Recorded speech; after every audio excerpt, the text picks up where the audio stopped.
We are proud to be sponsored by Kiteworks, a secure content platform for CMMC compliance. Kiteworks is FedRAMP Moderate authorized and helps accelerate your path to CMMC 2.0 compliance. Did you know Kiteworks puts defense contractors on the fastest path to meeting CMMC 2.0 requirements, leveraging the same zero trust framework guidance used for federal requirements?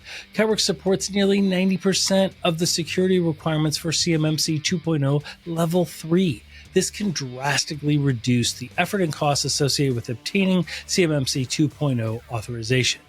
What's really cool to us is Kiteworks has an ongoing bounty program and regular penetration testing to minimize vulnerabilities along with one-click appliance updates.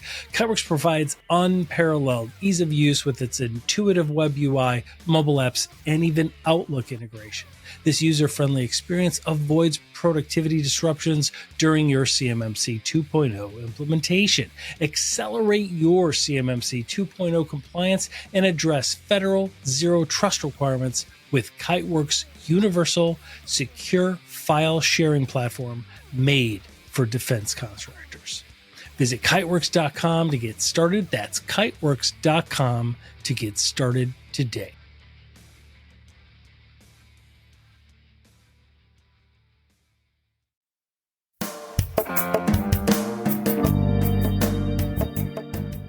Come join us as we go behind the scenes of today's most notorious cybercrime. Every time we get online, we enter their world. So we provide true storytelling to raise awareness, interviewing global leaders making an impact and improving our world. Translating cybersecurity into everyday language that's practical and easy to understand. We appreciate you making this an award-winning podcast by downloading our episodes on Apple and Spotify and subscribing to our YouTube channel. This is Cybercrime Junkies, and now the show.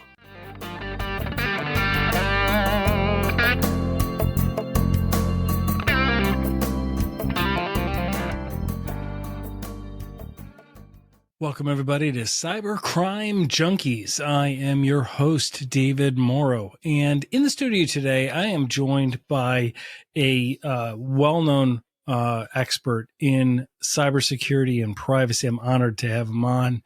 Mishaal Khan, sir, welcome to the studio. Hey, David. How's it going? Good, very good. So he is the vCISO at Mindsight, as well as a best-selling author of a book that I have right up there. Oh, it's actually off camera, but I will expand out later. The Phantom CISO that we're going to talk about today, as well as some other key trending topics in cybersecurity. Fantastic book, by the way, and congratulations on the release. Thank you. Yeah. So, tell us a little bit. What I love is your brilliance in OSINT and the way that you've approached it, your approach to operation privacy, and your expertise dating back a long time in social engineering and being certified through Chris Hannigy's group. Very, very just like layers and layers and layers of expertise. So what can you share with us about what drove you into being so passionate about this? Well, I was always curious about technology, how things work from a very young age. I think my curiosity initially sparked when I was in middle school, and my dad had all these new computers around. He worked in a computer store repairing computers and stuff. So I had all these random parts of motherboards, hard drives, monitors. So I used to put things together, like the old not even Pentiums before that, like the 486s and the 386s. So I used to work on those. So I had a very good foundation on how things work, how to put things together, and then the software that goes on top of that, and then the initial games that were there that were easy to crack and, change a little bit of their code in a text file and you could skip a level. All those things fascinated me, how this new age internet was coming together and how websites were so easily bypassed and HTML code and all that stuff. So that was the start of things, even before I entered like high school and then university. And then things just suddenly became easier because I was surrounded by technology, so to speak. And then the curiosity of cyber side of things, which didn't really exist back then. There was no field of cybersecurity. There was only either software or hardware, engineering. And those are the paths that I took. And OSINT was always a passion of mine since the start, digging deeper into information. How can I get something, behind this website or behind whatever, an image? Well, what does it contain? The metadata and all those things. Curiosity sparked my interest, and that's the direction I took. And over the years, as you've mentioned, I dabbled into OSINT, then a lot of it into, the tech side of things, cybersecurity. And then I'm like, all right, how can I breach humans? And that led me into social engineering. And then to wrap all of those things up, I'm like, if I could do this to others, what about myself? So privacy then became a very important thing towards the end. So all these things tie together. Very natural progression, actually, when you say it that way. To me, it sounds very natural, because as you dive into how the hardware and software works, and then the layers and how easily penetrable it is, and then you want to, as you're digging and you're investigating, right, it seems like human curiosity. And then when you're able to do that to people and to systems, you naturally start to raise an awareness that, well, people can do that to me. So I need to help people remain private, because it's a delicate balance, isn't it? Well, here we are, especially in the United States, we curate our lives on social media, but we want to do it safely, right? And many people are unintendedly giving away too much information. So for the people that are listening that aren't technical or in the cybersecurity space, because we do have those, what is OSINT? I hate to ask you that, but could you just explain kind of generally it's OSINT? It means like open source intelligence. What does it mean in reality? In short, it's basically digging deeper into information gathering and getting data, primarily online data. There's an offline aspect to it too, but digging deeper into a person's background, their getting into a phone number. You start with one piece of information and then you pivot off of it to others. And then eventually you build a large repository of data behind a person. And then that data leads into intelligence. So data gathering, like phone number, from the phone number, I can get an email address because it's probably tied online somewhere. And then from that, I can get to a social media profile. From one social media profile, I can jump on to another one because they're linked maybe in some way online through a name or through a friend. Maybe from there, I can jump into Linktree. Like some people just put one link up there and they have everything right there. Right. And that's the beauty of it, because every target, quote unquote, is unique, and they pose a unique set of challenges on how I investigate. And, these, I call them targets, but they could be, perpetrators, they could be bad guys, or they could be, someone good. They could be myself. I want to research on myself on what does my footprint online look like. So all of that data collection and gathering and connecting the dots together is collectively called OSINT. And open in the open source intelligence primarily means it's open to the public. Anyone can access it. I don't need law enforcement. I don't need the FBI to issue subpoenas. You don't need a court order, right? Right, Exactly. or a search warrant or anything. So anyone can dig through it if they know where to find it. For example, I can get your speeding ticket violations, because in most states that is open data. I'm sure you looked me up. So let's not. I got a lot out there. So let's not go into those. Let's a lot of government records. Alone. Right. Your voting records are online, and in most cases they're public. And that data on its own may not be significant, but collecting a lot of pieces together tells a story that, who do you vote for? Which state do you live in? What does your social security number look like? Because it's out there for everyone at this point. What does your breached data look like? What type of passwords did you use in the past? Maybe today you're using a password manager and multi-factor authentication and all that good stuff, but I don't care about those things. I'm not hacking you with this information. I'm trying to know more about you, your inner self, based on all these scattered pieces of data that's out there. So it could be metadata, it could be actual data, but when I put everything together, I get a bigger picture of the person, about my target, and now that's intelligence. Now, based on that intelligence, a company could make better decisions. We could catch criminals based on their online habits, even from the way they write stuff, the spelling mistakes they make, or the friends or the things they like in their interests, shows a lot about a person. So collectively, all of that is open source intelligence. And it's an interesting field because it can be used for so many things. Background checks, reporters, journalists use it all the time. Missing persons, missing loved ones, or tracking down objects, things, information, false information. You could prove something's incorrect or misinformation. There's a lot of avenues with this skill. I call it a superpower because it's like you start digging deeper and suddenly you unlock some big mystery or some big thing that on the surface wasn't obvious. But when you put it together, you're like, oh, that's pretty easy. That data was out there. Yeah, it was.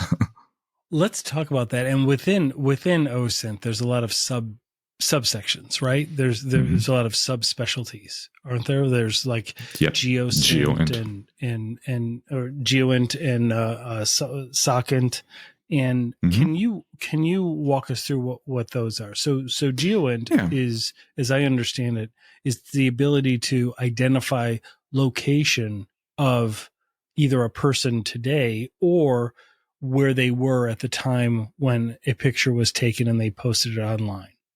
Yeah, so GeoInt or geospatial intelligence is one of the most interesting subfields within OSINT. And that involves, like you said, identifying an image, a picture, a video, and the elements within it without really knowing where it is, without analyzing the metadata. So a lot of the images, when you take a photo of something with your iPhone, let's say, it embeds GPS information in it. So that's one way to figure things out. But in 99.9% of the cases right now, if you upload a picture anywhere online, WhatsApp, or even Signal or Facebook, Twitter, whatever, they remove that information from it. The metadata is stripped out. So now GeoInt comes in saying, all right, what else can I look at this picture to identify where it was taken, when it was taken, and where the person was potentially. And this is based on the background. Maybe I see some buildings and I can identify a building or an interior. The trajectory of the sun, right? Like right, even tell that. What time of day it was. Right, based on the shadow, the length of the shadow, the direction of the shadow, I can tell where they are in the world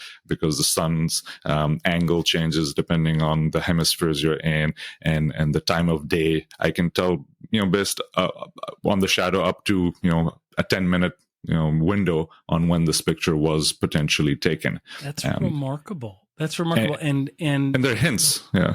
Yeah. And also like there are groups that and I believe you've been involved in some that go very deep, right? That probably surprised a lot of people. And that is like, they'll look at the type of soil that is in the image. Right? Trees, soil. Yeah. The color of the soil, because that changes. If you start looking into these things, you're like, yeah, that's common sense. Like if I see a palm tree, I can only be in so many places within the US. If I see, tall trees, which are 30 feet high, that's again, very specific to a certain geography of a country or a state. So the more you do GeoInt, you realize you need a lot of background information on geography. First of all, you need to be good in geography. A lot of people are not. That's why this field is considered like, wow, you're Americans are not. Right.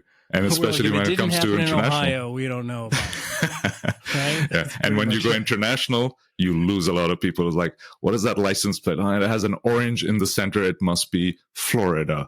Right? But what if it's like elongated and thin and it has a little something blue on the side? That's Europe, but where in Europe? Like, so there's different things you can see within an image, like a car, or even the wall socket, the outlet of the wall. As you know, it could be 3-pronged, 2-pronged, circular, or whatever different shapes, and that's specific to a country. I play this game with my family often when they're watching YouTube videos and stuff. I'm like, let's try to guess. Let's see who can guess where this person is, like what country, what region. Like if it's like a children's show or whatever, or a sitcom, or like, based on the background, I feel this is this country, or based on the cars that went past, the license plate was like thin, this must be Europe, or whatever.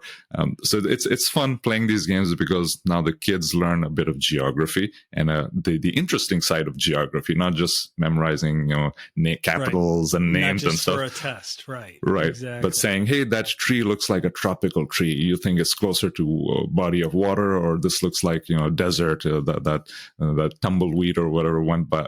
It must be southern states or whatever. So it's fun doing this for education and tracking things down. And then you sort of realize that all these YouTubers and stuff who are taking pictures in front of their homes and thinking that we can't be geolocated or it's harmless, then someone like me comes up and says, that brick structure looks like something in the Midwest, or that looks like a California style house. It must be on, either this coast or that coast. So we start narrowing it down, and I see a home number. It starts with this. How many homes start with that? There are databases out there that you can cross-reference and say, give me all houses in the U.S. that start with 1752, and it's, in this area. And now you have suddenly narrowed it down to like 5 possible locations. And then they go out and you see a potential license plate and you recognize the state. You're like, you know what? I figured out exactly where he lives. This is the street. Go on Google Street View. That's his house. And then if it's someone of evil intention, they will take that information and dox the person, SWAT the person, call the SWAT team on their house. And a lot of evil can happen because of this. Yeah, we had some episodes earlier on in our show about swatting and swatting dangers, and people don't even realize it, but it really stemmed from the gaming community, right? Like, people get so intense in the game, especially the first person shooter games. Call of Duty style. Yeah. And then they'll like organize swatting. And there was actually even a death outside of Wichita, Kansas, when the SWAT team came in and they got the wrong person. They got the wrong person. It's just such a shame, among many other things. So part of the problem here, right, is people. It's almost like a fundamental expectation of privacy, right? Yes, we're posting something online, or yes, we're going to a website, but we're not really aware of how much data is being sold and used by people that we don't even know or we didn't even intend, right? So what is the impact of these data brokers that are out there, based on your experience, that people might not realize? I mean, it seems like a lot of data is being sold about us. Everything, not just about the products that we're buying, but everything else, our medical, our psychological, a lot of things that we may not know are really out there. Yeah, what's fascinating is almost every company is in that business of selling and reselling your data, harvesting your data, and you may not realize, like, even the governments don't have your back. Like, I read a report the other day that the California DMV, the Department of Motor Vehicles, makes about $5 million a year by selling your data. What data? Your home address, essentially. So it's a confirmed home address because you can't lie to the government on your driver's license.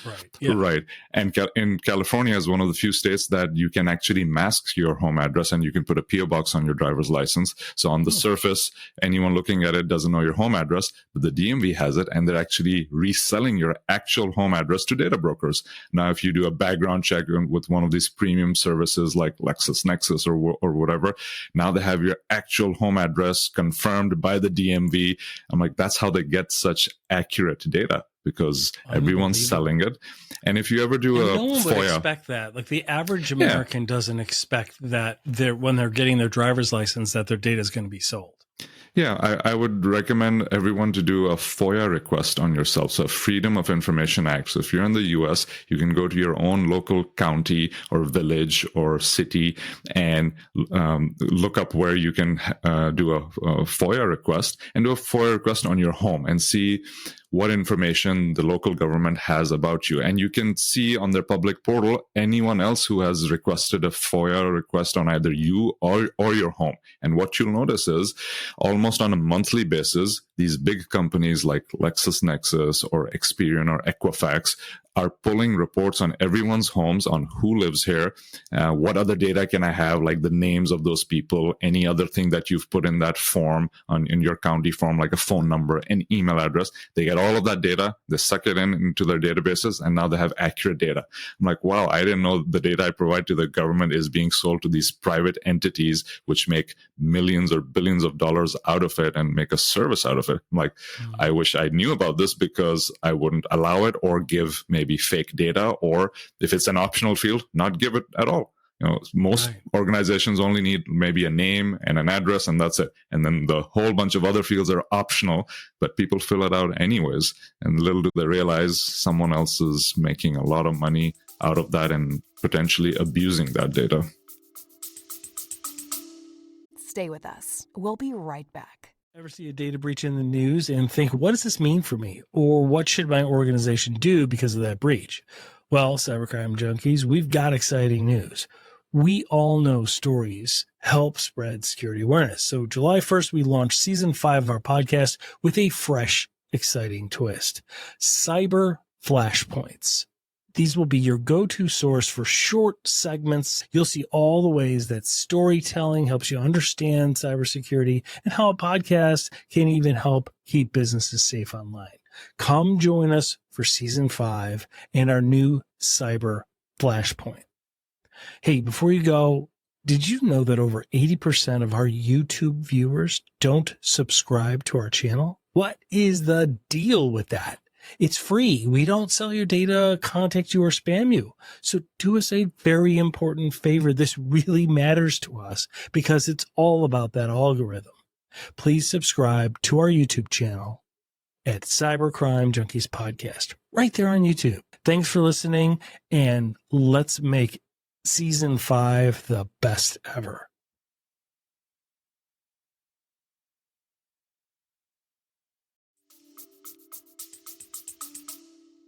Yeah, and data brokers and this process of selling data, there's really no, and I'm not a big government guy. I don't personally believe like I'm from the government, I'm here to help you. Not really. I'm like, you're fine, stay away, okay? Right. I'm patriotic personally, very, but not like pro big government. I just don't see there's just a lot of inefficiencies and a lot of other issues, but it's just disclosing a little. I'm sure you know that about me anyway, before this. But here's my question though, it seems to me, a logical need for additional regulation here in this space. And there really doesn't seem like there's any. It's like the Wild West right now.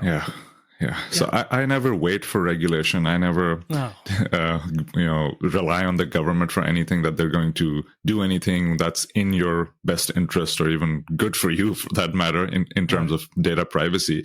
They're only looking out for themselves. It's pretty obvious the more you dig into these news articles, how they're making money off of you. It's disgusting to a point that they're basically taking advantage of the data and the access and the ignorance of people. And it's because the devil's always in the details and people don't read them. Like I saw one stat that if you actually had to read all of the terms and conditions of everything you've already agreed to, it would take like 18 years or something like that. Like it's ridiculous. You have to quit your job and just sit there and read, all of these terms and conditions. And it's crazy. I used to be one of the people that wrote those things. So we did it on purpose. But it's terrible, right? Because there's an expectation. There's people believe there is a certain agreement, a certain social contract in place, when in reality there's not. Right? Yeah, and I feel it has to come from the other end. So since we can't rely on the government for having we need to take it into our interests, own hands. yeah, we need to do it ourselves, and that's why I do a lot of public speaking. I spread awareness through OSINT, through the art of OSINT, showing people, look, it takes me 5 minutes to know a lot about you, and give me 10 minutes, give me 1 hour, give me 1 day, and I'll find even more information. And a point comes where I usually find more information than the person themselves know about themselves. They're like, wow, we didn't know we had, data in these certain places, and this entity was collecting data, or how did you extract my, records, my speeding records from, 20 years ago? I didn't even know I had, information like this. I'm like, yeah, well, this is all out there. And the more time you give me, the more I can extract. It's like literally never ending at some point. And then you talked about GeoInt, and then you analyze their pictures. I'm like, oh, I know your exact date of birth. There was a person, a high profile figure. They're like, yeah, you'll never guess, my date of birth and stuff like that. I'm very private. I'm like, sure, none of your data was out there, but your wife posted an image on her social media saying happy birthday to you, and you had no social media presence. But now I know your day of birth. Other aspects like a data breach or something gave me your year of birth, and I know your month because of what that posting was. I'm like, I know your exact date of birth because of something that was you didn't even post.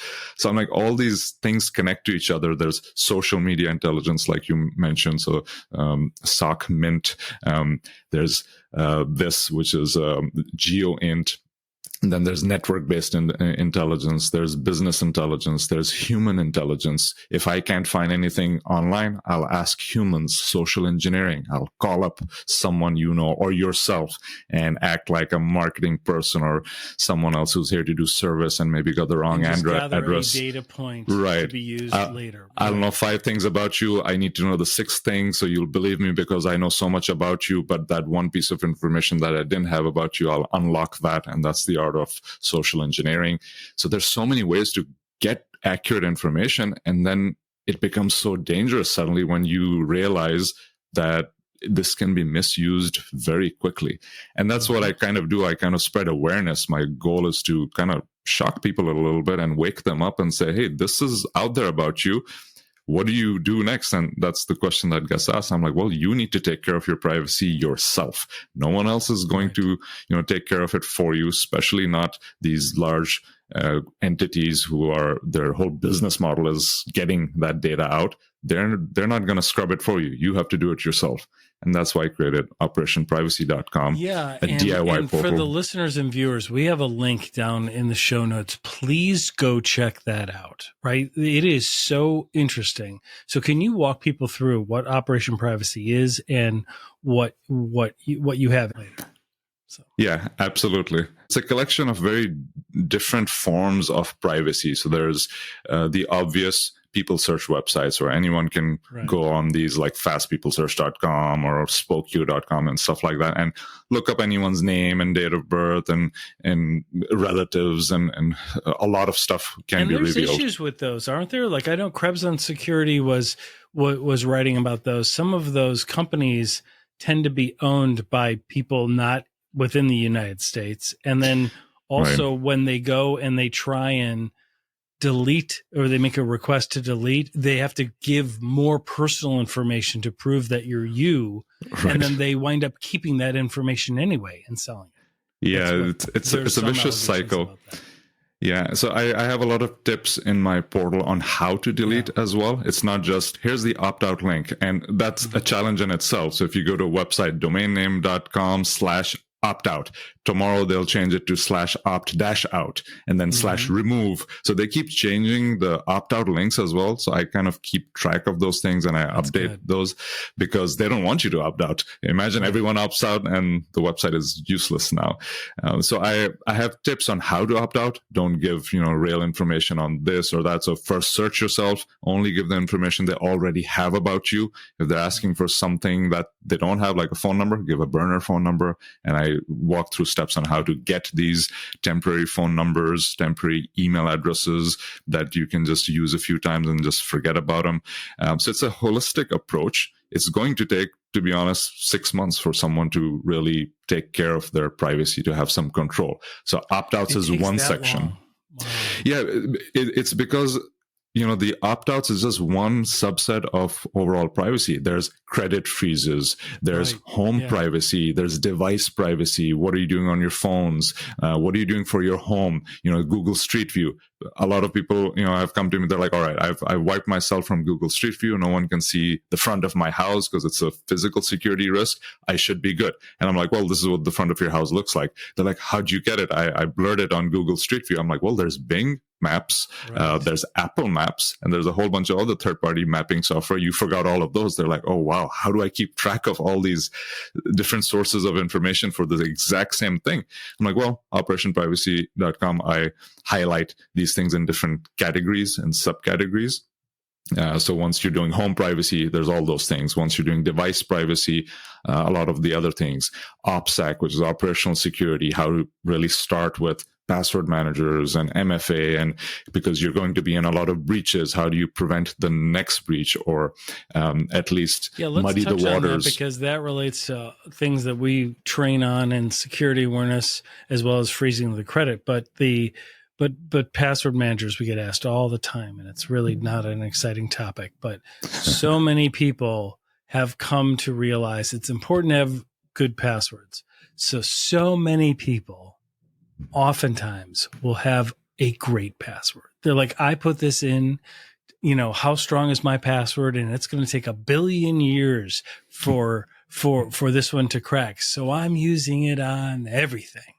And I'm like, and I just shake my head. And then it gets breached. And then it gets breached because they sold that to somebody you don't even know about, and then they get breached or whatever. Right. And then now we have that great password, and now we know that you're using it. So I'm actually waiting for the next breach when one of my passwords shows up in one of these dummy websites, which is 100 characters long, and it's going to stand out with some dummy email address. I'm like, that's my password, and I haven't reused it anywhere, and it's a unique password for everything. Like, I take it to the extreme where every email address I use is also unique. So even if my password was breached and I'm not sharing or reusing those passwords, you won't be able to tie my email address to some other account because all my email addresses are unique. So I take obscurity to a different level, and so I hope so. You're the doctor of it. So when I want a diagnosis, I want somebody from and there's steps to this that does what they're telling us to do. And the reason I said it takes 6 months is because it's a phased approach. You start with the surface. You start with something that a normal person can Google you with. You Google yourself and you see, all right, that's the surface level. I've done that. Now you go a little bit deeper into stuff that an OSINT professional can find out about you. All right, now I remove those things that they're a little bit harder to remove. And then you're like, all right, if someone even stronger than that, tries to look me up, an investigator, or, the FBI, CIA, whatever, how do I kind of scrub some of the data from there? A point comes where you can't scrub any more data. Maybe it's some certain government records or certain things that just you can't remove or don't want to remove. That's the point where you start doing some disinformation or misinformation about yourself. So you spread false information. You give your real name to, let's say, a website, but a fake address. Or you give a real address to, let's say, Amazon. I can't get away from Amazon. I have to order packages through Amazon. It's like the lifestyle we live here. Or any place else. You order packages to your home. I'm not saying never order anything at your home. Order it, but give a false name. No one's checking your name. No one knocks on your door and says, I need your ID before I give you this package. At most, they'll ask you to sign something. Yeah, put a fake signature. I mean, there's no such thing as a fake signature. If you sign it, that is your new signature. So, but just give a false name, because that data from UPS or FedEx or whoever is going in some database. Be sure that they are storing it somewhere, and one day that's going to get breached, and it'll say, oh, this home address belonged to a John Doe or whatever, because you gave a false address. So now you're safe.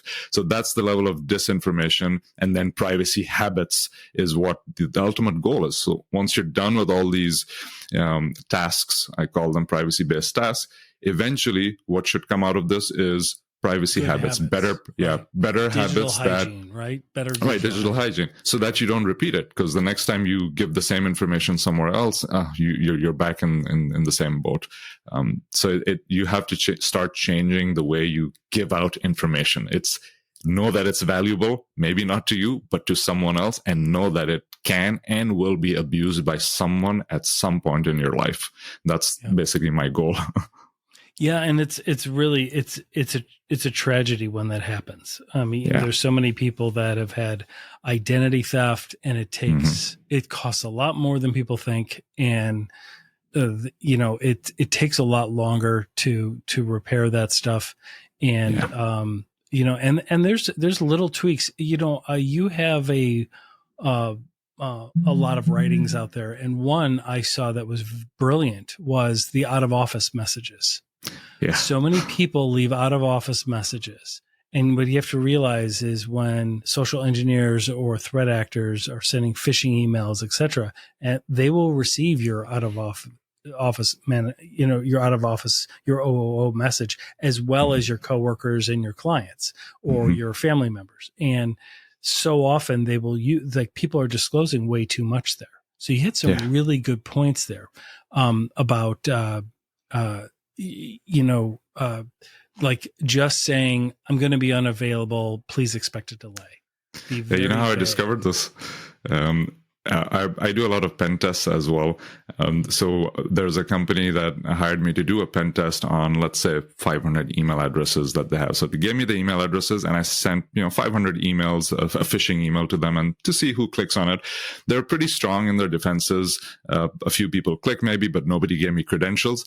But about 50 of those emails had an out of office reply. So I got 50 emails saying, I'm out of office, I'll be in Florida on a boat or whatever, having fun, and I'll be back in a week. And here's my cell phone number. Here's my manager's number. Someone else was like, oh, I'm out sick or this. Hierarchy. Or at my birthday party, or I'm at my son's graduation and I'll be out for 2 days and enjoying blah, blah, blah. A lot of personal information was being revealed about the person. I'm like, you know what? I can take this to phase 2 and now target their boss, saying, I'm this person, I'm on a boat, so you can't reach me. So I have this little window of social engineering hacking that I could do to practically anyone at this point. And now they're leaving personal cell phone numbers that I didn't have initially.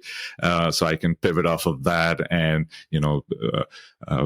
call the other person, spoofing their number. And I know that they can defend themselves because they're out of office. So I'm like, man, this is a lot of personal stuff that can be misused. And my engagement stopped there, but I told the client that I could have taken this to phase 2 very easily, but my scope of work stops here. And they're like, wow, yeah, this is a big discovery and we should change how we do out of offices replies. So I gave them a small template, which I think is also in that article you saw. It Keep says, it generic. I'm currently out of the office, please expect a delay in my responses, which is great, right? Yeah. It doesn't disclose anything. Right. Yeah.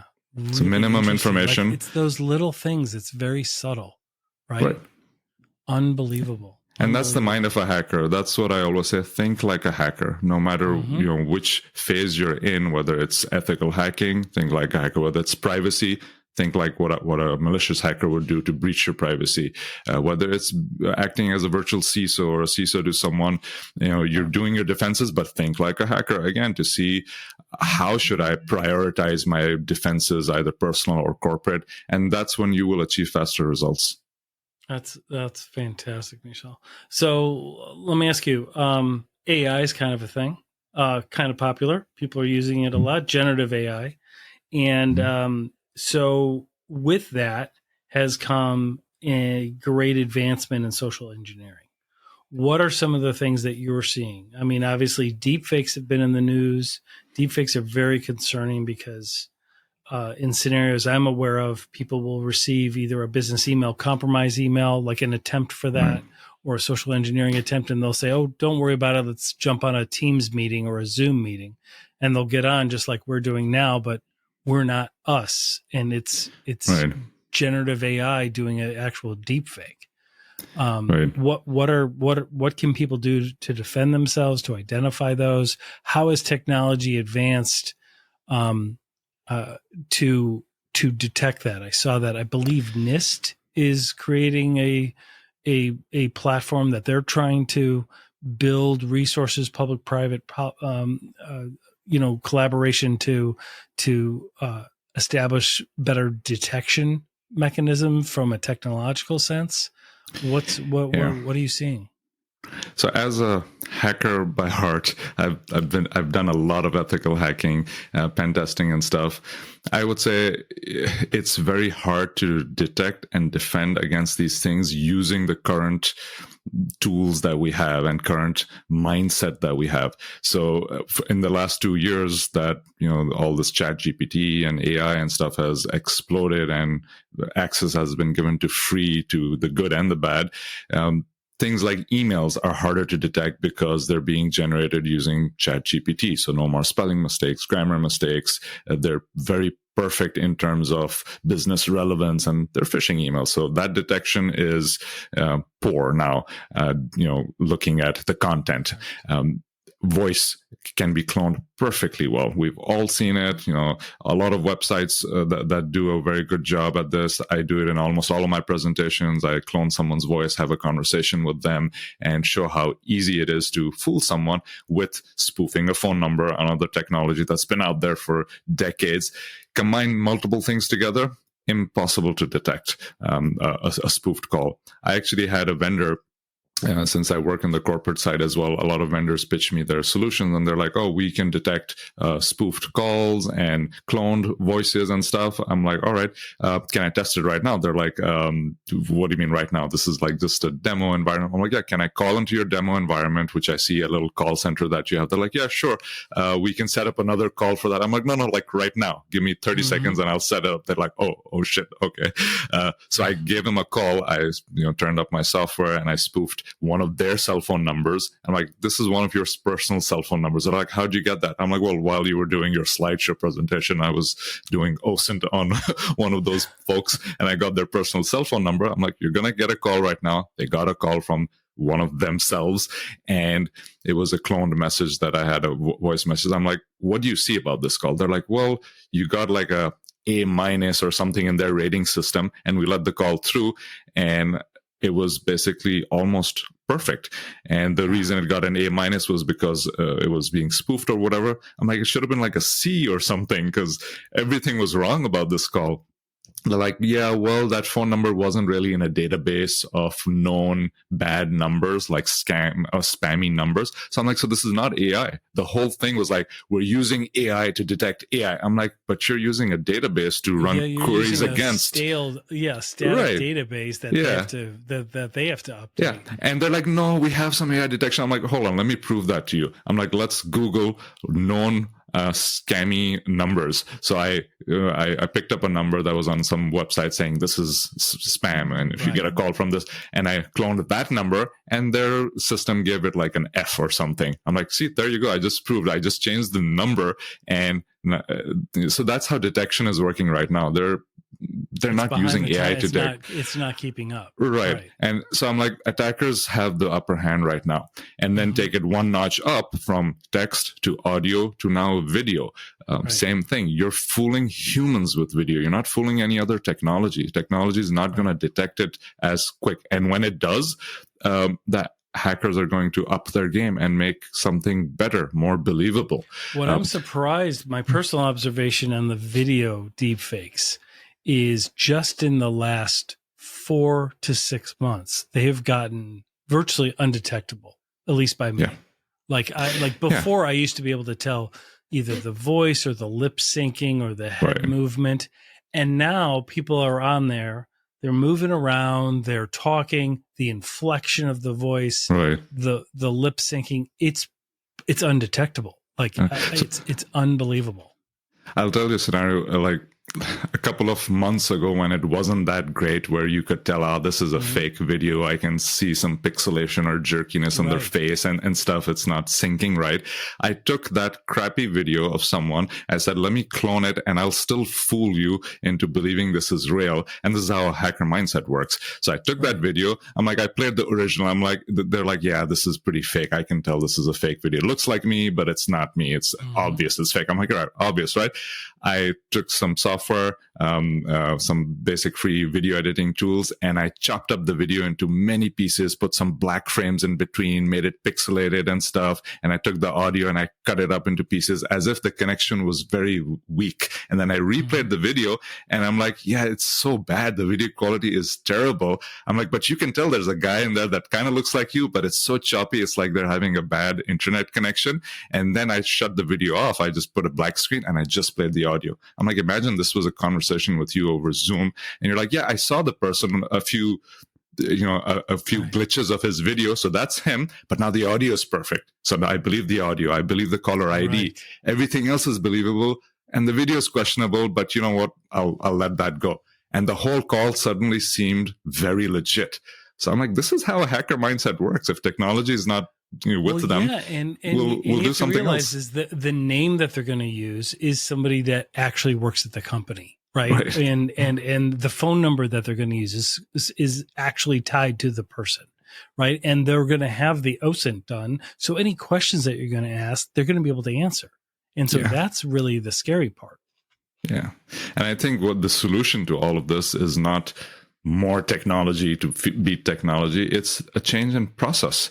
Like I told a company, a bank once, that if this is happening to you, and we saw, another bank in Hong Kong, was it that someone transferred, was it like 35 million or something over a video call, 25 million over, the CFO told them to, and the video was, I'm like, for scenarios like that, you need a proper protocol in place saying, if it's an emergency situation, you need to transfer that much money, stop, think. Your protocol should say we should take at least 2 days, verify, call the person using out-of-band communication, a second form of communication.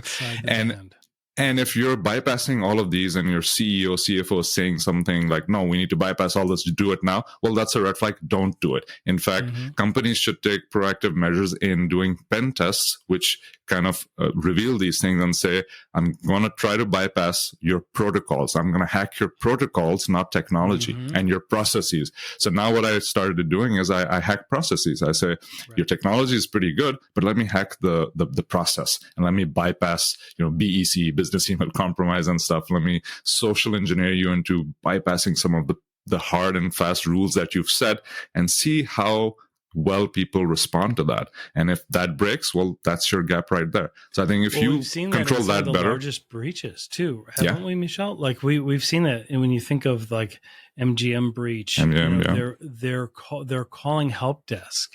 I mean, it's in the name. Reset passwords. It's in but it's in the name. Like they're there to help, right? Like they literally are there, and they do so much OSINT up front that they're able to answer any questions that they're going to ask, right? Yeah. So it's really about staying within band. And some of the other breaches that happened in the last year or two, you hear about, somebody constantly sending multi-factor notifications, right? Until then they get on WhatsApp, right? Or they go like off band and they go, hey, this is your IT team. Could you please approve that prompt? And they go, sure, right? Like, wait a minute. Like your IT group is not going to ping you on WhatsApp. Right. Like, and I don't blame them every time, because if they've never been exposed to this process or a breach of process, they're going to fall for it. And every time, but it's about establishing the process, isn't it? Like, the policies.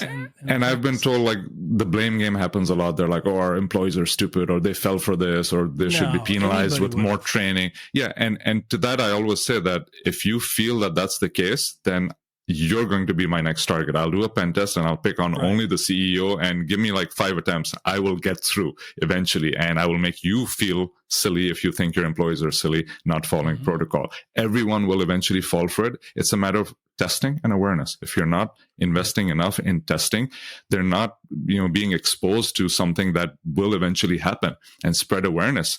Half the time when I do these talks, that is half the battle. I've kind of defended them enough, because now people know that it's possible. They're like, oh, we never knew voice cloning was at that level. You and I, as tech people, we laugh about it. We're like, yeah, I'll go to this website, pay $1, and I have an account where I can do perfect, voice cloning and stuff. But other users who are not in tech don't know about this. They're like, yeah, we heard about it, but hey, let me show it to you. When you show it to someone and involve them by cloning their own voice or their boss's voice, their jaws drop. They will never forget it. And next time when something similar happens, their guardrails will be up. They'll be like, I don't know if this is really my boss or not. You won't let me hang up the phone and call you back, because that's what I heard Mishaal say in a presentation, that, you can spoof an incoming call, but when it's an outgoing call, you can't spoof that. And I know I'm calling the right destination. So just hang up and call them back. And now it's the right person. So Absolutely. Little things like that resonate a lot with the audience, with the users. And I feel that is a better form of defense than spending, an endless amount of money on more technology. It's very simple in a lot of cases. I completely agree. Yeah, that's great insight. So let's segue to the book that you just wrote, The Phantom CISO, Time to Step Out of the Shadow. What got you to write the book in the first place? It was a great book. Yeah, no, thanks. My co-author and I, we saw this gap in the industry where you see a lot of CISOs in place. It's a position of power, but I saw a lot of incompetent CISOs. I mean, sorry to say, but most people in that position were what I call the accidental CISO. They were there because maybe they were in another position and that area was vacant and they kind of slid into that position, but they weren't causing change in that. And there were a lot of competent folks underneath, maybe an IT director or maybe some project manager or whatever, that they were taking charge of the security initiatives of the company, yet they didn't have the title of a CISO, and hence they didn't have the power of a CISO to make change. And that was really enlightening. That was really the target of the book, right? Is you are a phantom CISO, whether you have that title or not. Exactly. Yeah. So that's basically the new definition that's out there. A phantom CISO is a person who works as a CISO, has a lot of the responsibilities of a CISO, but hasn't been assigned that role or the title, and yet now they don't have that power to make change. And in technology, we always argue about all the products and services and stuff we put into place, but it's a top-down approach. If the CFO, CEO, board of directors are not on board with security initiatives, nothing's going to happen. Nothing's going to change. You can invest everything in MFA and all that stuff, but if no one's adopting it because the policy doesn't dictate so, you're not going to see any change. So CISO is that position, at the top of the pyramid for a cybersecurity in the cybersecurity realm that has the power to make that change. So this book is about empowering people who have an inclination towards security leadership to become that security leader and to do your own gap analysis. Just like we do in a CIS assessment or NIST assessment, we do a gap analysis. This is your own personal gap analysis into, do I have the right soft skills? Do I have the right technical skills? And what other things do I need to be in that position that I may not have? So both myself and my co-author, we had our own different set of skills and our gaps. So we put all that together in a nice, concise little book. It's sort of like the formula to be an effective CISO. Yeah, no, it really is. And in there, you have a couple stories and highlights. You talk about email security with DLP policies. You talk about like data loss prevention, and how can you walk us through a little bit about that? Could you elaborate on that? Because I thought that was really interesting, as well as like the field CISO, right? The role of like a field CISO.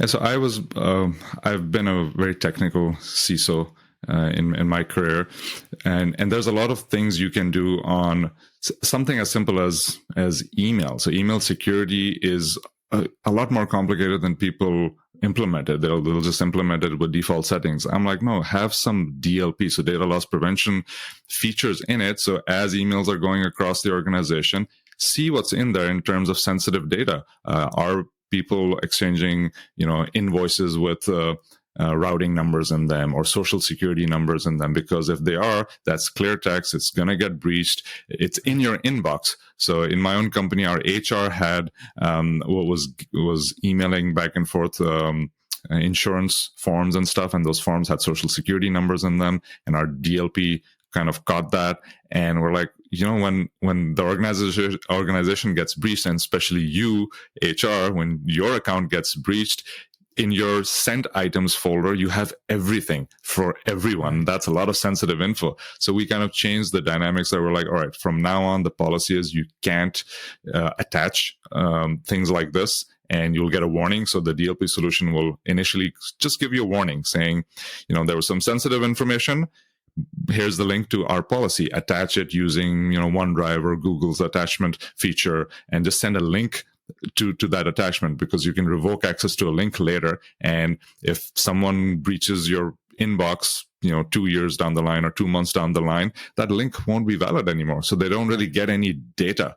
So we're thinking forward on when the next breach happens. What are they going to get? Practically nothing. And that's the goal, that you have to be forward thinking. Don't just think in the moment right now. Think of how one solution can feed off to the other one, and they're all complementary to each other. That's a great point, right? Like having links there that expire. Right. And also not stop the flow.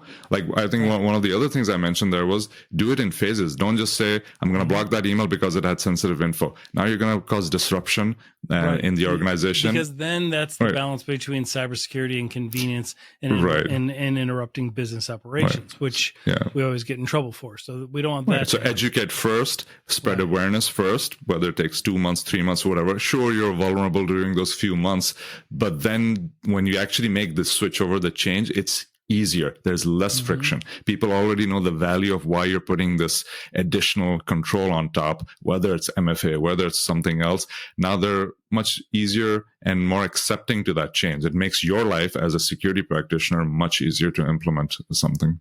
Absolutely. And then you talk about the role of a field CISO. So walk us through that. What do you mean by a field CISO? Yeah, I mean, there's a lot of different types of CISOs that we mentioned there. One of which is a field CISO. Field CISO is more involved in the day-to-day operations of like client-facing meetings, sales, marketing, all of that stuff. Right, exactly. So they see how technology is going to be implemented, the sales cycle, the product life cycle, and they're involved with parts of everything. So they're not a project manager, but they'll work closely with a project manager. They're not an implementation engineer, but they'll know exactly how the engineers are implementing a product. And their vision, they make sure that their vision is being rolled out properly, because a lot of the times the CISO will have something in their vision saying, we need like password managers for this, and here's the phases that it should roll out, and here's the end result that we want to see. But then the engineering team has no idea of that. They're like, oh, we just need to roll out this technology, and they do it. There's hundreds of ways to do it. So field engineers are more involved. They take a personal interest in the entire life cycle, and they need a lot of different skill sets. It's a very hard position to be in. You just don't need to be a managerial. You don't have to necessarily have those skills, soft skills, but a lot of technical skills as well. So everyone's made to be a different type of CISO. It's not saying that one is better than the other. It's identifying your own strengths and playing towards those strengths, and at the same time building some of the places where you may be weak. But that's where there's like 20 different types of CISOs that are available for different types of organization as well. Fantastic. Well, we will have links to the book in the show notes. It's a great book. I encourage people to get it. I mean, it was really good. I loved all the different scenarios, and it's very, hope you don't mind me saying this, but it's very Simon Sinek-ish, meaning it is very like you can be a leader without the title, right? And he talks about that and how all of us play a role in leadership within various scenarios. And you're really kind of saying, and we can all play the role of CISO in various scenarios, right? And it doesn't mean you have to like go buy expensive technology. It's about policies. It's about thinking it through, finding things, educating, and then making changes incrementally so that they resonate. And it was just fantastic. I thought it was brilliant. Yeah, I always tell my clients that I have very low patience and I need to make changes quickly. I don't have a lot of time left in this world. None of us do, if you think about it. And I need changes rapidly. I need the most effective route to success. And I can't bear, internal politics or delays in something. So I have an answer for everything. If somebody says, we don't have budget. Well, you spend so much on coffee or fax paper, get rid of that. And then you'll create the budget for MFA or whatever. And they're like, man, you have an answer for everything. I'm like, yeah, I'm here to make changes. You hired me to make you more secure, not to sit around and drink coffee and just, waste everyone's time. Time is limited. It's the most expensive asset in my opinion. And let's make change today. And that's the whole premise you see in the book as well. The shortest path to something, to change. And I give practical timelines to that. And I give examples. So people resonate better with examples. Almost every point I make in the book, there's a personal example attached to it, which I learned from. And I want people to have those, quote unquote, shortcuts to success, even though there's no shortcuts to success. You got to put in the hours, but maybe you can learn from some of my mistakes or my experiences and avoid some of those things and reach your end goals faster. Right. Well, thank you so much, not only for this episode, but for what you're doing for people, individuals, as well as the cybersecurity community. Keep it up. We will watch you. What do you have on the horizon? Are you speaking somewhere soon? What's coming up for you personally? Yeah, I have a lot of things coming up soon. So a lot of trainings I'll be doing at different cybersecurity conferences, OSINT training mostly, and a lot of talks on the horizon, cybersecurity-based keynote talks. But by the time this comes out, I will most likely have a podcast as well. So, that's great. You're probably the first one to know. So, that's great. Well, that's my next exciting thing. When we release it, if we release it, if there's enough delay, then we'll have links to your podcast in our show notes. Appreciate it. That's great, man. Cool. Mm-hmm. Well, Mishaal Khan, thank you so much. Great. Keep up the work, and we will watch for more from you. So it was my pleasure. Thank you so much. Have a great Thank you for having me. Thanks. Yeah, you too. Okay, bye. Well, that wraps this up. Thank you for joining us. We hope you enjoyed our episode. The next one is coming right up. We appreciate you making this an award-winning podcast and downloading on Apple and Spotify and subscribing to our YouTube channel. This is Cybercrime Junkies, and we thank you for watching.